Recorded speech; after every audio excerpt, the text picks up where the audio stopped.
Hello, नमस्ते। मैं हूं अमित, उपस्थित हूं आपके अपने YouTube channel Amit learning classes में। तो आज हम पढ़ने वाले हैं क्लास 8 का हिंदी व्याकरण। ठीक है, पहला चैप्टर जिसका नाम है भाषा लिपि। चलिए तो शुरुआत करते हैं। तो शुरुआत होती है कहाँ से? भाषा से। शुरुआत जो है इस चैप्टर की कहाँ से होती है? भाषा से, कि भाषा क्या है। ठीक है, ठीक है, ये भाषा क्या है। तो देखिए, जो भाषा शब्द है तो ये संस्कृत भाषा के भाष शब्द से उत्पन्न हुआ है। किससे? संस्कृत शब्द के भाष शब्द से जो है इसका आविर्भाव हुआ है, जिसका मतलब होता है बोलना। ठीक है, क्या होता है? जिसका मतलब बोलना होता है। ठीक है, क्या होता है? जिसका मतलब होता है बोलना होता है, या किसी बात को व्यक्त करना होता है। ठीक है, तो ये होता है भाषा। ठीक है, तो ये क्या है? भाष शब्द का अर्थ हो जाता है। क्या है? भाषा शब्द संस्कृत की भाष धातु से बना है, जिसका अर्थ होता है बोलना या वाणी को व्यक्त करना। ठीक है, मनुष्य एक क्या है? सामाजिक प्राणी है, और समाज में रहने के लिए उसे अपने क्या करने होते हैं? अपने मन के भावों के विचारों को क्या करना होता है? व्यक्त करना होता है। और व्यक्त करने के लिए कोई ना कोई तो साधन क्या करेगा? वो ढूंढेगा। तो जिस माध्यम से वो अपनी बात को, अपने विचारों को, अपने भावों को वो प्रकट कर पाता है किसी के सामने, उसे ही हम क्या कहते हैं? भाषा कहते हैं। ठीक है, तो चलिए उसे कुछ ऐसे समझते हैं कि भाई मानते हैं कि एक क्लास में जो है एक, ठीक है ना, ये कौन है? चिंकू है। ठीक है ना, ये कौन है? चिंकू है। ठीक है, और इसे अपनी क्लास में जो है क्या है? ये चिंकू है, और इसे अपनी क्लास में जो है क्या करना है? एक लड़की पसंद आती है। ठीक है, जिसका नाम क्या है? चिंकी है। ठीक है ना, क्या नाम है इसका? चिंकी है। ठीक है ना, इसका क्या नाम है? चिंकी है। ठीक है, इसका क्या नाम है? चिंकी है। भाई ये चिंकी है। ठीक है, ये कौन है? चिंकी है। ठीक है, ये कौन है? चिंकी है। ये कौन है? चिंकी। अब चिंकू को जो है चिंकी पसंद आ गई। ठीक है, लेकिन अभी मान लेते हैं कि इनको कुछ पता ही नहीं है, भाषा बोली क्या है, इन्हें कुछ भी नहीं पता है। बस अब चिंकू के मन में क्या आ गया है कि ये लड़की उसे अच्छी लगती है, बड़ी प्यारी लगती है, ये भाव आ गया है। तो अब ये अपनी बात को इस लड़की को, चिंकी को अर्थात बताना चाहता है। कैसे बताएगा? ठीक है, भाई किसी से कह नहीं सकता है, तो कुछ साधन होगा ना बताने का, किस तरह से व्यक्त करे अपने इस भाव को। तो अब इसके सामने क्या है? दो तरीके हैं। क्या है? दो तरीके हैं बताने के। एक क्या है? लिख कर वो बता सकता है। ठीक है ना, लिख कर क्या कर सकता है? बता सकता है। और दूसरा क्या है? बोल कर बता सकता है। ठीक है ना, क्या है? बोलकर बता सकता है। अब लेकिन थोड़ा सा होशियार भी है ये लड़का। ठीक है, क्या है? होशियार है। लिख कर बताता है तो सोच रहा है कि यार ऐसा ना हो, यार वो जो है मास्टर साहब को ले जाके दिखा दे कि देखिए जो है चिंकू ने मुझे क्या दिया है, पता चले बेचारे खामा खा पिटाई हो जाएगी। बोलने वाले में क्या है? थोड़ा सा बचत हो सकती है, बात से मुकर जाएगा पलटू राम के जैसे। ठीक है ना, कि अरे मैंने तो कहा ही नहीं है। ठीक है, तो भाई मतलब अब उसके दिमाग में आ गया कि हाँ मेरे पास दो माध्यम है बताने का। तीसरा माध्यम भी है, इशारों वाला है। तो इशारे वाले में तो हम कुछ भी समझ सकते हैं। मान लो हम कुछ इशारा करें लेकिन अगला ना समझ पा रहा हो, तो वो थोड़ा सा डाउटफुल हो सकता है। ठीक है, लेकिन जो मानक है, मतलब कि जो भाषा है, तो उसको व्यक्त करने के मतलब हम कह सकते हैं कि मुख्य तो दो ही क्या होते हैं? रूप होते हैं। ठीक है ना, दो ही तरीके हैं। और तीसरा भी है जिसे हम सांकेतिक भाषा कहते हैं, लेकिन वो हमें कहीं कहीं देखने को मिलता है। चलिए तो अब हम समझ लेते हैं थोड़ा सा कि यहाँ पर जो है भाषा जो है, भाषा की क्या है? परिभाषा क्या होगी? भाषा की मानक परिभाषा। हम तो ऐसे कहने के लिए नॉर्मली कह सकते हैं कि अपने जहाँ पे विचार को प्रकट करने के लिए जो भी साधन हम प्रयुक्त करते हैं उसे हम क्या कहते हैं? भाषा कहते हैं। लेकिन जहाँ हम बात लिखने की आ जाएगी तो वहां पे हम किस तरह से बताएंगे या किस तरह से हम लिखेंगे, है ना। तो भाषा वह साधन है जिसके द्वारा मनुष्य अपने मन के भावों को, विचारों को क्या करता है? आदान प्रदान जो है बोलकर या लिख कर करता है, उसे हम क्या कहते हैं? भाषा कहते हैं। ठीक है, बात समझ आ रही? भाषा के द्वारा हम क्या कर सकते हैं? केवल अपने विचारों को ही क्या करते हैं? प्रकट नहीं करते, बल्कि दूसरों के विचारों को सुनकर और पढ़कर भी क्या करते हैं? ग्रहण करते हैं। मतलब ये है कि सिर्फ हम अपनी ही बात कहते जाएं, ऐसा नहीं है। प्रधानमंत्री मोदी की जैसे मन की बात, भाई किसी दूसरे की बात सुन लो यार, है ना। देश में इतना बवाल मचा हुआ है, उस पर कुछ भी आपसे नहीं कहा जा रहा है, लेकिन बस आपको अपने मन की बात ही करनी है। खैर, तो मतलब क्या है कि हमें दूसरों की बात को भी समझना है, ठीक है ना, और विचारों को हम समझते हैं, तो वो साधन क्या होता है, भाषा ही होता है। चलिए आगे बढ़ते हैं हम। भाषा के मुख्य रूप, ठीक है, मैंने जैसे अभी आपको बताया कि भाषा के मुख्य कितने, दो ही रूप होते हैं, ठीक है ना, एक होता है लिखित और दूसरा होता है मौखिक। तीसरा भी है, लेकिन तीसरा कहीं कहीं किसी बुक्स में दिया होता है और कहीं पे नहीं दिया होता है, जिसे हम सांकेतिक भाषा कहते हैं, जिसे हम क्या करते हैं, इशारों में मतलब कि समझते हैं। खैर, मौखिक भाषा क्या होती है, तो जब हम मुख से बोलकर अपने विचार को क्या करते हैं, प्रकट करते हैं और दूसरे व्यक्ति उसे सुनकर समझता है, यह भाषा का क्या है, मूल तथा प्राचीनतम रूप होता है, ठीक है। जैसे आपसी बातचीत, भाषण, वाद विवाद या रेडियो प्रसारण, ठीक है। तो देखिए, जब हम अगर इतिहास के पन्नों पे नजर डालते हैं, तो उस वक्त तो जो है किसी के पास जो है लिखने का ज्ञान नहीं था, तो उस वक्त व्यक्ति अपनी भावों को कैसे व्यक्त करता रहा होगा, तो निश्चित है कि वो अपने भावों को जो है बोलकर ही व्यक्त करता रहा होगा। तो ये क्या है, प्राचीन मतलब कि हम कह सकते हैं, इसलिए क्या है, ये प्राचीनतम रूप है भाषा को व्यक्त करने का जो तरीका है ये, ठीक है ना। तो इसमें जो है आपसी बातचीत है, भाषण, वाद विवाद है, रेडियो प्रसारण है, आदि जो है यहाँ पर है, ठीक है ना, ये एग्जाम्पल हो जाते हैं। चलिए दूसरा हम बात कर लेते हैं लिखित भाषा की, कि लिखित भाषा जो है क्या होते हैं, ठीक है। लिखित भाषा क्या है, तो जब हम लिख कर अपने विचार को, भाव को प्रकट करते हैं और दूसरा व्यक्ति उसे पढ़कर समझता है, तो यह जो है भाषा का क्या हो जाता है, स्थायी रूप, या उसे ही हम क्या कहते हैं, लिखित जो है रूप हो जाता है, ठीक है ना। ये क्या हो जाता है, लिखित रूप हो जाता है। और जैसे उदाहरण में पुस्तक है, पत्र, समाचार पत्र, ईमेल, ये सभी क्या होते हैं, लिख कर आता है और हम उसको पढ़कर ही क्या करते हैं, बात को समझते हैं जो भी उसमें दिया हुआ होता है, ठीक है। तीसरा हम बात कर लेते हैं, इसमें यद्यपि नहीं है, तीसरे की हम बात कर लेते हैं, जिसे हम क्या कहते हैं, सांकेतिक भाषा कहते हैं, ठीक है ना। क्या कहते हैं, सांकेतिक भाषा। सांकेतिक भाषा, सांकेतिक भाषा क्या, कि जब हम क्या करते हैं, इशारों में अपनी बात को समझाते हैं, जब इशारों में अपने अपने विचार प्रकट किए जाएं, प्रकट किए जाएं, ठीक है। तो जब हम इशारों में अपनी बात को क्या करते हैं, प्रकट करते हैं, तो उसे हम क्या कहते हैं, सांकेतिक भाषा हम कहते हैं। जैसे मान लो मुझे अपनी मम्मी से क्या करना है, पानी मंगाना है, तो मैं मम्मी को इशारा करता हूँ कि मम्मी, है, तो ये क्या होता है, इशारा हो जाता है। पता लगा कि पापा जो है हम लोग मस्ती कर रहे हैं घर पे, पापा आए हैं, उन्होंने दिखाया कि देखे कि बच्चे सब खेले, तो आगे गुस्सा हो रहे हैं, तो इसका मतलब वो इशारा कर रहे हैं कि मतलब गुस्सा है, आंखों से इशारा कर रहे हैं कि चलो उठाओ किताब और पढ़ना शुरू करो, है ना। चलिए आगे बढ़ते हैं।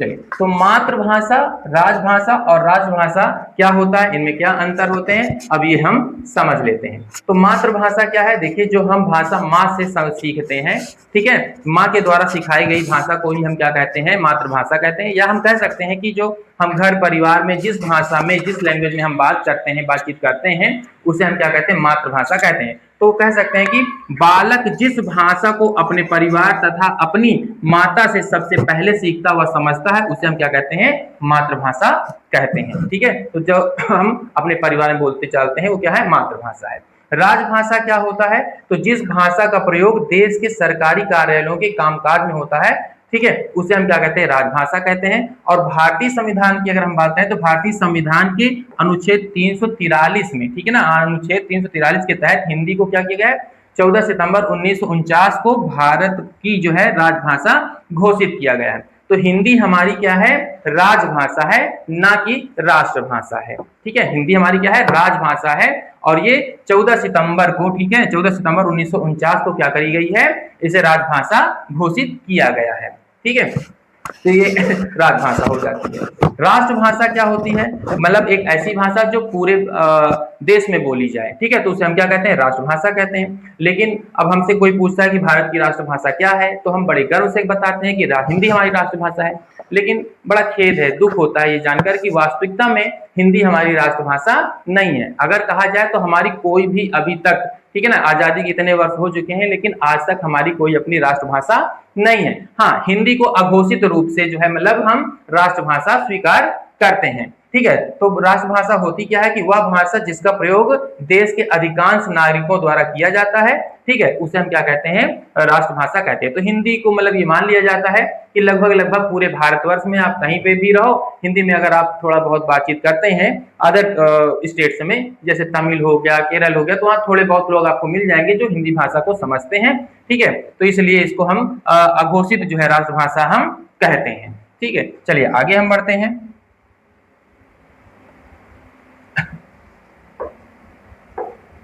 चलिए बात करते हैं बोली क्या होती है और उपभाषा क्या होती है और इसमें अंतर क्या होता है। ठीक है, तो बोली क्या है इसे हम समझ लेते हैं। तो भाषा के क्षेत्रीय या स्थानीय रूप को हम क्या कहते हैं, बोली कहते हैं। मतलब जो क्षेत्रीय भाषा, मतलब एक जो सीमित दायरे में बोली जाती है, ठीक है ना, उसे हम क्या कहते हैं, बोली कहते हैं। ठीक है, इसमें कोई हमें साहित्य नहीं मिलता है, इसमें कोई हमें गद्य पद्य नहीं मिलते हैं।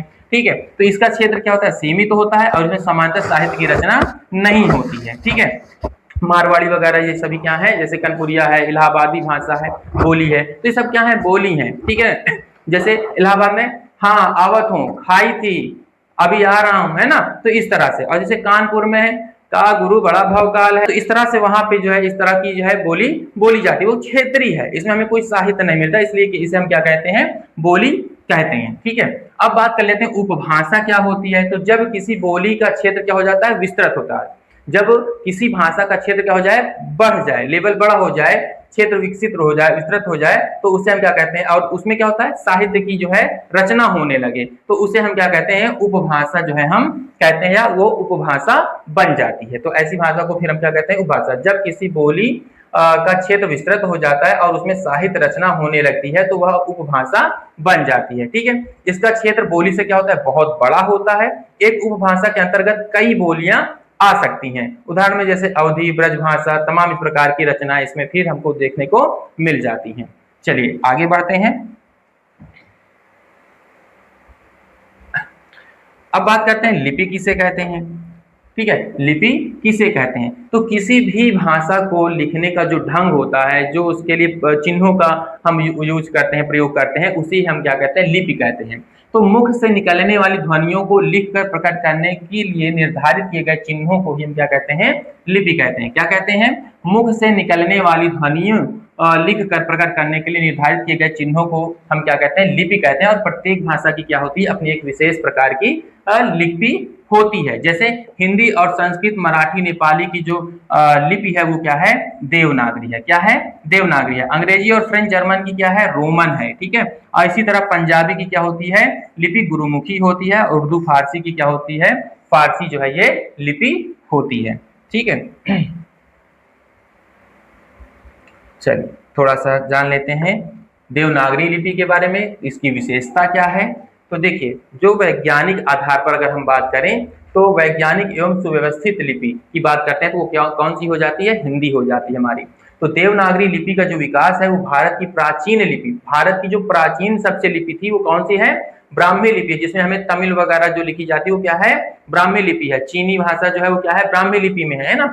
तो देवनागरी लिपि का विकास भारत की प्राचीन लिपि मतलब ब्राह्मी लिपि से हुआ है और यह विश्व की क्या है, सबसे वैज्ञानिक लिपियों में से एक मानी जाती है। ठीक है, अब हिंदी के बारे में ध्वन्यात्मकता जो है क्या है, ध्वन्यात्मकता कि इसमें जैसा उच्चारण किया जाता है, हम जिस तरह से उच्चारित करते हैं, जिस तरह से बोलते हैं, उसे वैसा ही हम क्या करते हैं, ठीक ठीक वैसा ही हम लिखते भी हैं।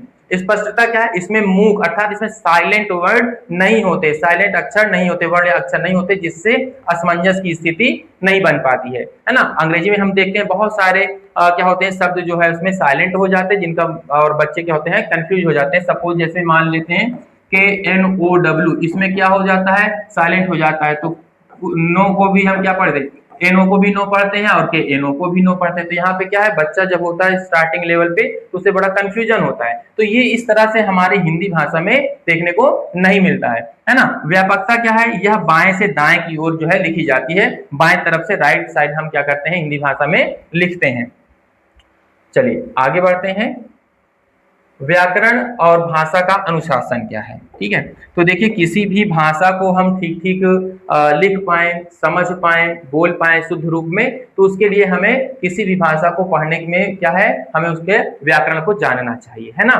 तो इसलिए जो है क्या है, बिना नियमों के, क्योंकि क्या होता है, बिना नियमों के कोई भी भाषा शुद्ध और व्यवस्थित नहीं रह सकती है।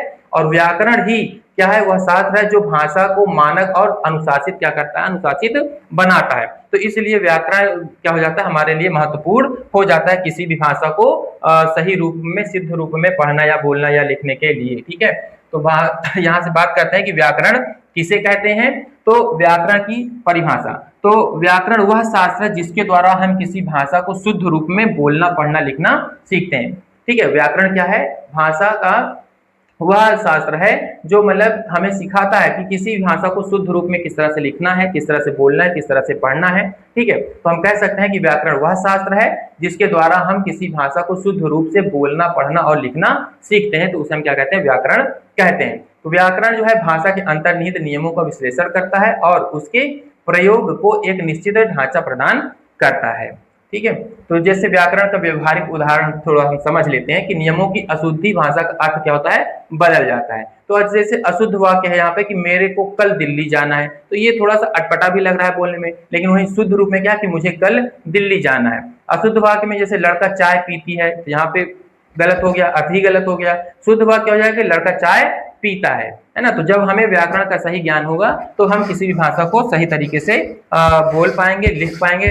चलिए आगे देख लेते हैं कि व्याकरण की कौन कौन से अंग होते हैं। ठीक है, मुख्य अंग क्या है, तो पहले नंबर पे आता है वर्ण विचार। ठीक है, वर्ण, इसमें हम क्या देखते हैं कि इसके अंतर्गत वर्णों के आकार, मतलब अक्षर का आकार कैसा है, उसका भेद क्या है, उच्चारण का स्थान क्या है, कि कौन सा वर्ण हमारे मुख से, मतलब कि कंठ से, तालु से, मूर्धा से, दंत से, ओष्ठ से कहाँ से उच्चारित हो रहा है, ये सारी चीजें हम इसमें क्या करते हैं, सीखते हैं, है ना। संधि के नियमों को जानते हैं, इसका हम अध्ययन करते हैं। दूसरा आता है शब्द विचार, इसमें हम क्या देखते हैं कि शब्दों की उत्पत्ति कैसे हुई है, उसकी बनावट क्या है, उसका प्रकार क्या है और रूपांतरण तथा अर्थ उसका क्या है, हम इसका जो है अध्ययन करते हैं। तीसरा आता है पद विचार है, तो जब शब्द वाक्य में प्रयुक्त हो जाता है। ठीक है, हम जानते हैं कि शब्द क्या होते हैं, शब्दों के सार्थक समूह को हम क्या कहते हैं, वाक्य कहते हैं। तो उसमें प्रयुक्त होने वाले जितने भी शब्द होते हैं उन्हें हम क्या कहते हैं, पद कहते हैं। और इनमें पदों का क्या होता है, भेद होता है और रूप परिवर्तन आदि का विचार किया जाता है। क्रिया, विशेषण, तमाम प्रकार के जो है उसमें शब्द आते हैं, इन्हीं का हम क्या करते हैं, उसमें अध्ययन कर लेते हैं। और वाक्य विचार क्या होता है, इसके अंतर्गत वाक्यों की रचना जब हो जाती है तो उसमें हम देखते हैं कि वाक्य के भेद क्या है, विराम चिन्हों का प्रयोग कहाँ पे है, क्या है, और वाक्य विश्लेषण क्या है आदि, इन सब का अध्ययन उसमें हम करते हैं। ठीक है, चलिए आगे देखते हैं। साहित्य क्या है, साहित्य ज्ञान। ठीक है, चलिए समझ लेते हैं कि साहित्य ज्ञान का संक्षिप्त कोश। ठीक है, साहित्य की परिभाषा एवं विधाएं, तो क्या है भैया, साहित्य के बारे में हम थोड़ा सा जान लेते हैं कि ज्ञान के संचित एवं हितकारी कोश को ही क्या कहते हैं, साहित्य कहते हैं। क्या होता है, ज्ञान के संचित एवं हितकारी कोश को ही क्या कहते हैं, साहित्य कहते हैं। और साहित्य क्या है, समाज का दर्पण होता है, समाज का आईना होता है, जो विचारों को लंबे समय तक क्या करता है, सुरक्षित रखता है। और इसके क्या होते हैं, दो भेद होते हैं। दो भेद होने का मतलब कि एक गद्य साहित्य होता है और दूसरा क्या होता है, पद्य साहित्य होता है। तो गद्य साहित्य में क्या होता है कि जब हम साधारण भाषा में कहानी, निबंध, उपन्यास या नाटक लिखते हैं, ठीक है, तो उसे हम क्या कहते हैं, गद्य कहते हैं। जैसे मुंशी प्रेमचंद की ईदगाह, इस महादेवी वर्मा का संस्मरण। ठीक है, तो ये क्या है, गद्य रचनाएं होती हैं। पद्य साहित्य में जब हम क्या करते हैं, किसी भी बात को लयबद्ध तरीके से तुकबंदी और कविता के रूप में, ठीक है, लिखते हैं या मन के भावों को प्रकट करते हैं, तो उन्हें हम क्या कहते हैं, पद्य कहते हैं। और जैसे कबीर के दोहे हैं, सूरदास के पद हैं। ठीक है, तो ये हम समझ चुके हैं कि अब साहित्य की परिभाषा क्या है। चलिए, तो आज का लगभग टॉपिक हो चुका है। थोड़ा सा सेल्फ मूल्यांकन के लिए यहाँ पे कुछ क्वेश्चन है, जैसे भाषा की मूल धातु क्या है, उसका अर्थ क्या है। ठीक है, और है राजभाषा के रूप में हिंदी को मान्यता कब मिली। ठीक है, और बोली उपभाषा में मुख्य अंतर क्या होता है, देवनागरी लिपि किसे कहते हैं, प्राचीन और इसकी प्राचीनतम जो है विकसित हुई, तमाम सारी चीजें तो क्या है, कुछ प्रश्न है जिन्हें आप करिएगा और कमेंट सेक्शन में बताइएगा कि आपको आज में ये मेरी पहली हिंदी की क्लास कैसी लगी। और अगर आप चैनल पे नए हैं तो सब्सक्राइब कर लें, जिससे कि नेक्स्ट वीडियोस आपको मिल जाए। ठीक है, और वीडियो अच्छी लगी हो तो कमेंट करें, लाइक करें, शेयर करें। Thank you.